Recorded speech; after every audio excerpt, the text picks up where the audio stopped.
The Audio-Technica ATH-M50x have been the go-to headphones for both normal consumers and professionals just looking for well-built and good-sounding headphones. But now we have the Audio-Technica ATH-M50xBT. They have the same styling as before, except now they're wireless, they have a touchpad, and they have onboard media controls. And I think these headphones are so good, they've actually joined the Sony WH-CH700N in my most recommended 200 headphones club. But I like these for a whole other set of reasons and would recommend them to a very different type of person than I would recommend these two. And we'll find out which of these two headphones are right for you after a word from one of our partners.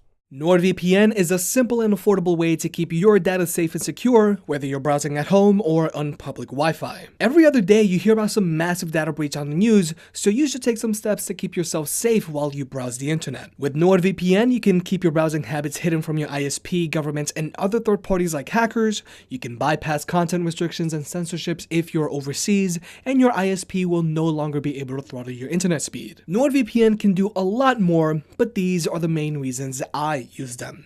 See how you can enjoy 3 years of online security for only $2.99 a month by clicking on their link in the description down below.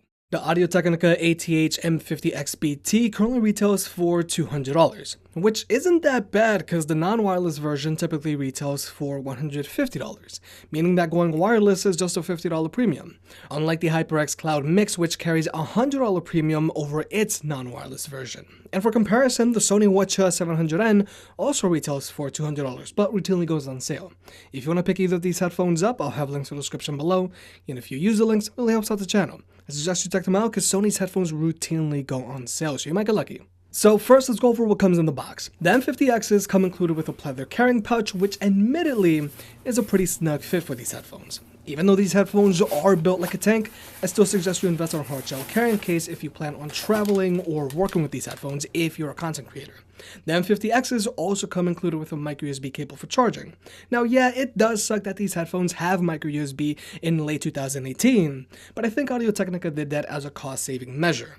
These headphones also come included with a 3.5 to 3.5mm audio cable with an inline mic and play pause button. But I also wish these headphones came included with a coiled audio cable or a 3-meter audio cable like the base M50Xs do for those who actually plan on working with these headphones. Now, like I just mentioned, these headphones are built like a tank. Even though the majority of the construction is plastic, the ear cups pivot and swivel 90 degrees very smoothly in every direction. When you adjust the sizing of the headband, there's a very satisfying and sturdy click to it, and when you actually flex the headband, there isn't any excessive cracking. Because for comparison, even though I really like the Sony WH-CH700Ns because they pack a lot of features for their price, their build quality isn't amazing, and it's definitely not on par of that of the M50Xs. Now, when it comes to fit, the M50Xs have a looser snug fit, as in they hold on pretty well onto your head, but they aren't as snug as the WH-CH700N. But they aren't as loose as premium ANC headphones, which tend to have very little clamping force for maximum comfort. But obviously, the ATH-M50xBTs are big head approved. I mean, these headphones are basically gonna fit anybody. But even though I am a fan of how these headphones fit, I do have some complaints about the padding on these ear cups. These headphones are pretty large compared to a lot of other headphones out there, and I would have liked to see the padding on these ear cups be a little more spacious relative to their size. Whenever I'm editing a video or listening to music with the M50xBTs, I can't help but feel my medium flushed ears are a little cramped. And I want to point this out because even though the WH-700Ns are smaller and more low profile than the M50Xs, their ear cups are significantly more spacious. So even though the ATH-M50Xs are great, I do think Audio-Technica should redesign their ear cups to be a little more spacious, especially for professionals that have to wear these headphones for hours on end. But given how easy it is to remove the earpads on these headphones, you can easily get upgraded earpads online. Regarding tech specs, the M50Xs are rocking Bluetooth 5.0, they have aptX support, and if you're an iPhone user, they're good for watching videos on your phone because they have very little latency. Whereas the Sony WH-700N are only good for watching videos on your phone if you're using an Android device, because they do have a little bit of latency when used with an iPhone, because Apple insists on solely using the AAC codec. But bad news for both of these headphones, they can both only be connected to one device at a time, which does suck if you're a power user.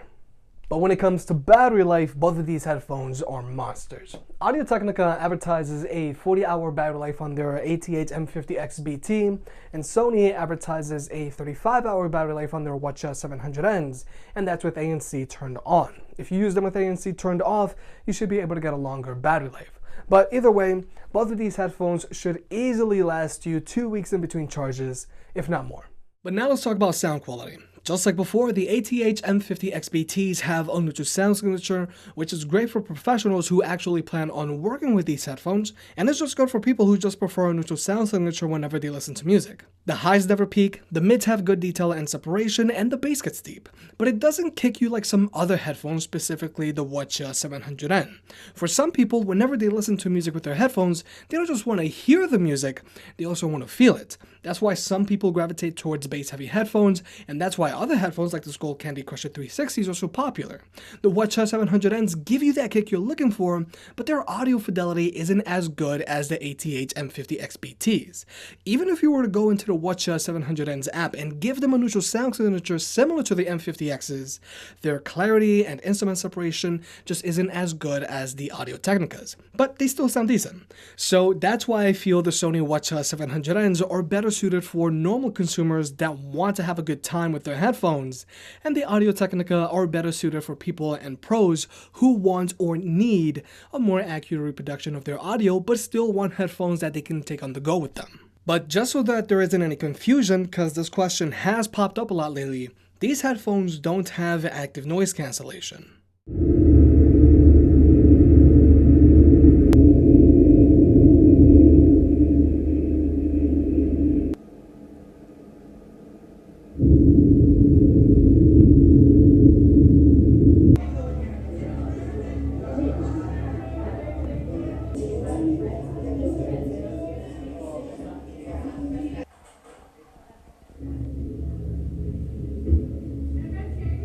But still, you aren't missing much when it comes to ANC on sub $200 headphones compared to more premium ones.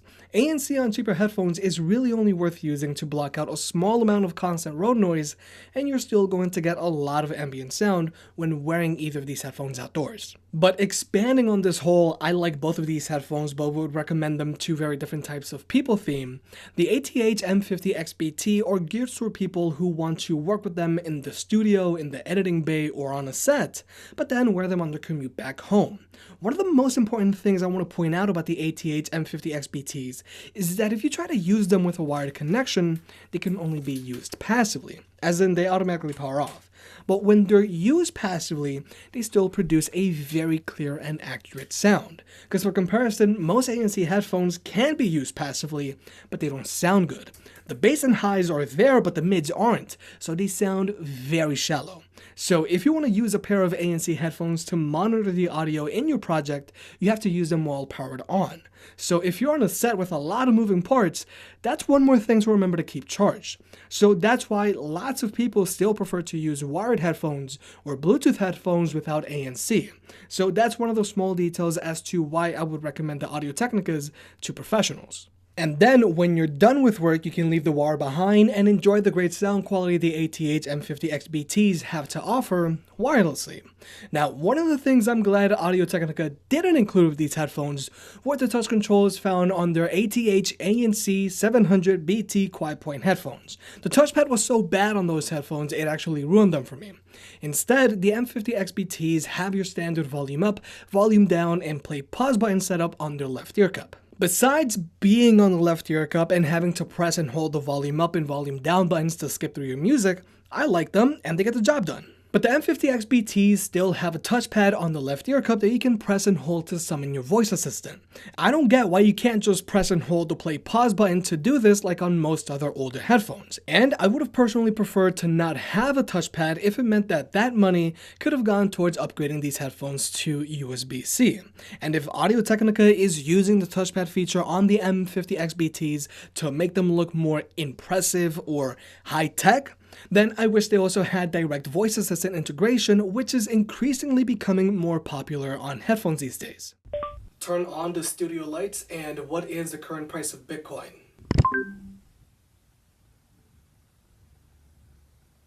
1 BTC equals 3,334 United States dollars and 99 cents.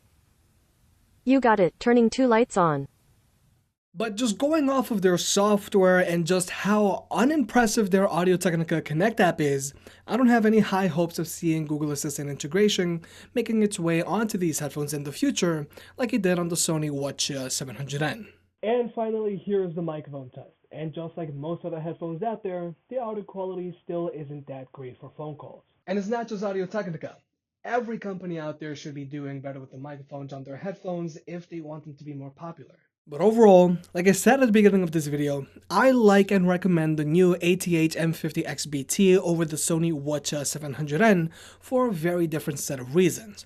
Just like before, the ATH-M50xBTs have very good build quality, fit very well, and sound very good. They're a great option for people who want or need a neutral sound signature, and they're a great option for professionals who want a pair of headphones they can work with and continue to use throughout the rest of the day. Although the ATH-M50xBTs aren't as feature-packed like newer headphones that have an adjustable EQ, active noise cancellation, and voice assistant integration, they do exactly what they need to do, and that's sound good. If you made it this far, I guess you enjoyed the video, so hit that like button and get subscribed. It helps out more than you realize. Support the channel by clicking on the links down below, and I'll catch you next time.